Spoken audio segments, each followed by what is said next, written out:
আজকে আমি হাজির হয়ে গেছি অসাধারণ স্বাদের আলু বেগুনের তরকারির রেসিপি নিয়ে, যেটা রুটি, লুচি, পরোটা, ভাত সব কিছুরই সাথে দুর্দান্ত লাগবে। আর যদি আমার মতন করে একদিন দুপুরবেলা রান্না করে পরিবেশন করেন, তাহলে কিন্তু সবাই মাছ মাংস ফেলে এই রান্নাটাই খেতে চাইবে। এটা এতটাই সুস্বাদু হয় যে এটা একবার খেলে এর স্বাদ মুখে লেগে থাকবে 3 দিন পর্যন্ত। এটা কিন্তু আমি কথা দিচ্ছি, সবথেকে বেশি স্বাদের বেগুন আলুর রান্না করতে চাইলে আজই দেখে নিন এই রেসিপিটি। শীতকালীনে সেরা খাবার হচ্ছে পেঁয়াজকলি। এই আলু বেগুনের তরকারির সাথে যদি হাতের কাছে থাকে পেঁয়াজকলি দিয়ে দেন, তাহলে এর স্বাদ তো ভোলাই যাবে না। এই দারুণ স্বাদের তরকারিটি বানানোর জন্য আমি কিন্তু খুবই সহজ পদ্ধতিতে করে দেখাবো, আর রান্নাঘরে আমাদের যে রেগুলার মশলাপাতি থাকে সেইগুলো দিয়ে খুবই সহজেই বানিয়ে ফেলতে পারবেন।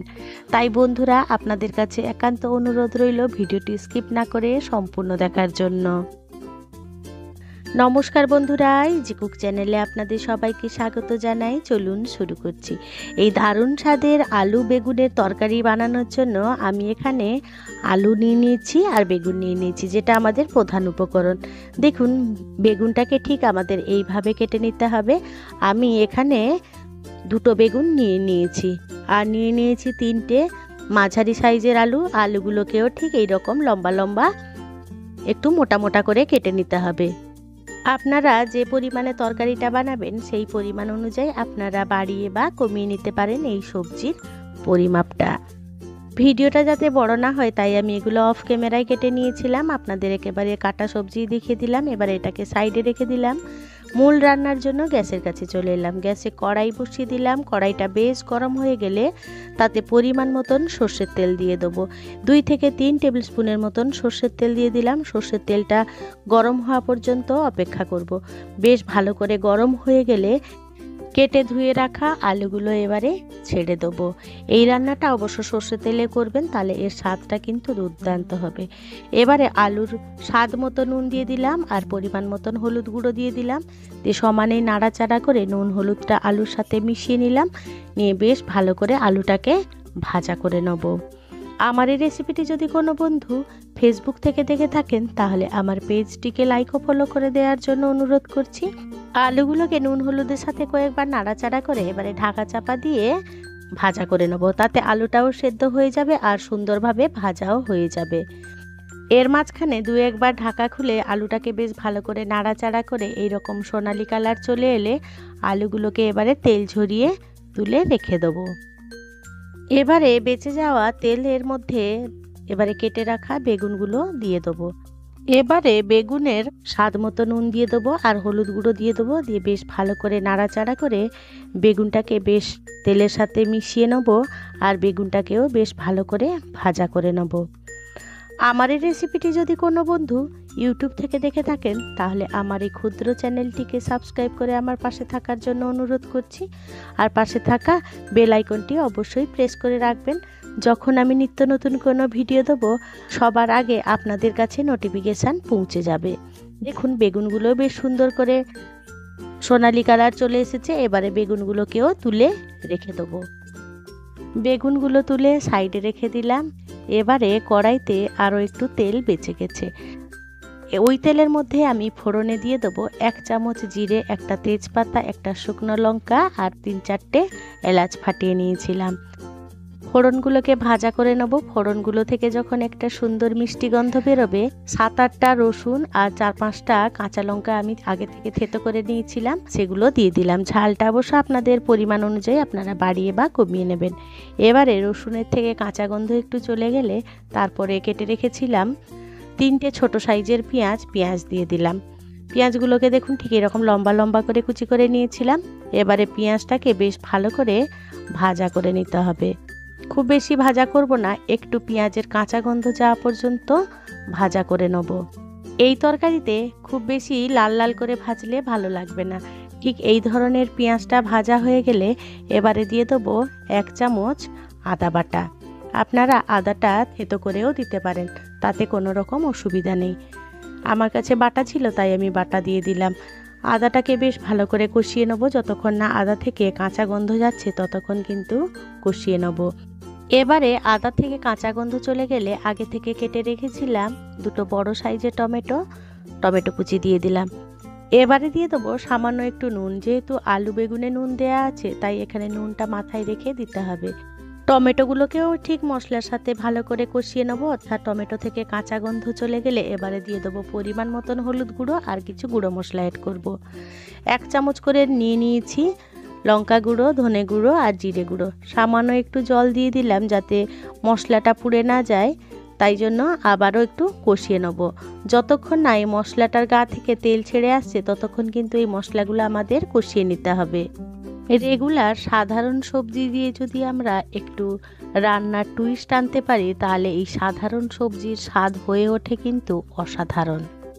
এবারে দেখুন মশলাটা ঠিক এইভাবে কষানো হয়ে গেলে আমি এবারে দিয়ে দেবো পেঁয়াজকলি।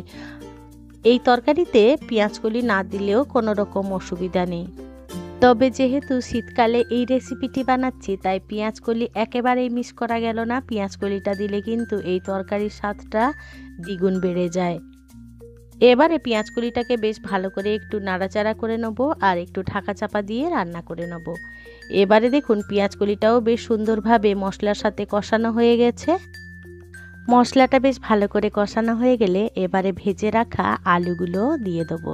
আলুগুলো দিয়ে আবারও মশলাটার সাথে কষিয়ে নেব যাতে আলুর মধ্যে এই মশলাগুলো বেশ ভালো করে ঢুকে যায়। এই তরকারিটা রান্না করার সময় যতটা পারবেন জল ব্যবহার কম করবেন। একদমই গ্যাসের ফ্লেম লো টু মিডিয়াম আঁচে রেখে একদম কষিয়ে কষিয়ে রান্না করতে হবে।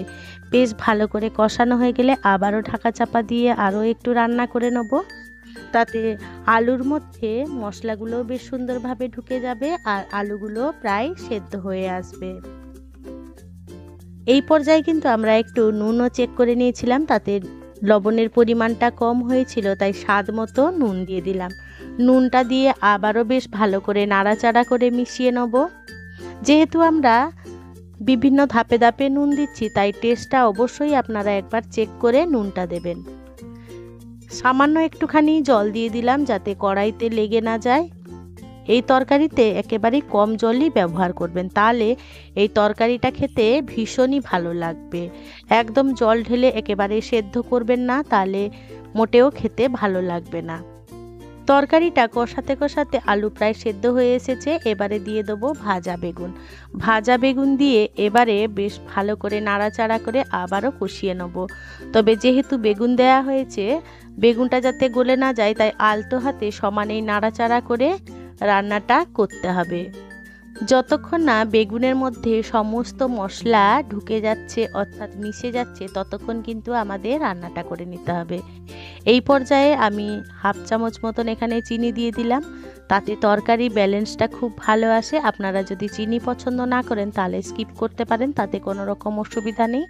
এবারে 1/2 চামচ মতন গরম মশলা গুঁড়ো দিয়ে দিলাম, দিয়ে আবারও বেশ ভালো করে নাড়াচাড়া করে মিশিয়ে নেব। যেদিনকে আমি এই তরকারিটা রান্না করেছিলাম সেদিনকে আমি একটু ভাতও বেশি খেয়েছিলাম আর এই তরকারিটা দিয়েই পুরো ভাতটাই খেয়ে নিয়েছিলাম। কথা বলতে বলতে দেখুন আলুগুলো বেশ সুন্দরভাবে সেদ্ধ হয়ে গেছে আর বেগুনের মধ্যেও সমস্ত মশলা ঢুকে গেছে। আমিও চেক করে দেখিয়ে দিচ্ছি। দেখুন বন্ধুরা, আজকে আমার এই রেসিপিটি আপনাদের কেমন লাগলো সেটা কিন্তু কমেন্টে জানাতে একেবারেই ভুলবেন না। যদি কোনো অংশে একটুও ভালো লেগে থাকে তাহলে ছোট্ট একটা লাইক করে দেবেন। আপনাদের এই ছোট্ট ছোট্ট লাইক আমাকে অনেক ইন্সপায়ার করে নিত্য নতুন রেসিপি বানানোর জন্য। আর যদি খুব বেশি ভালো লেগে থাকে তাহলে বন্ধু বান্ধব কিংবা প্রিয়জনদের সাথে শেয়ার করে তাদেরও দেখার সুযোগ করে দেবেন। দেখুন কতটা সুন্দর আর কতটা লোভনীয় হয়েছে। কষাতে কষাতে তরকারি গা থেকে দেখুন তেলটাও রিলিজ হয়ে এসেছে। এবারে আমি গ্যাসের ফ্লেম অফ করে দিলাম আর স্ট্যান্ডিং টাইমের মতন রেখে দিয়েছিলাম। এইভাবে যদি আপনারা একবার বানিয়ে থাকেন তাহলে অবশ্যই খেয়ে আমাকে কমেন্ট করে জানাবেন যে আপনাদের এই তরকারিটা কেমন লাগলো। এবারে দেখুন আমি পরিবেশন করে নিচ্ছি। কতটা সুন্দর আর কতটা লোভনীয় হয়েছে। আমি আমার মতন করে পরিবেশন করে নিচ্ছি, আপনাদের পছন্দ মতন আপনারা সেইভাবে পরিবেশন করে নেবেন। বন্ধুরা, আপনাদের এই রেসিপিটি যদি খুব পছন্দ হয়ে থাকে তাহলে কমেন্ট বক্সের পাশে হাইপ অপশানটা আছে, এই হাইপগুলো কিন্তু আমাকে করতে একেবারেই ভুলবেন না। আপনাদের এই হাইপগুলো আমাকে অনেক অনেক দূর এগিয়ে যেতে সাহায্য করে।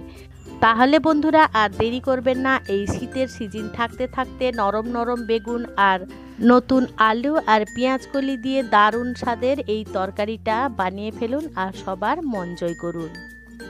যে সকল বন্ধুরা আপনাদের মহামূল্যবান সময় দিয়ে আমার সাথে এতটাক্ষণ থাকলেন তাদেরকে জানাই অসংখ্য অসংখ্য ধন্যবাদ। আপনারা ভালো থাকবেন, সুস্থ থাকবেন। দেখা হবে পরের কোনো নিত্য নতুন রেসিপিতে।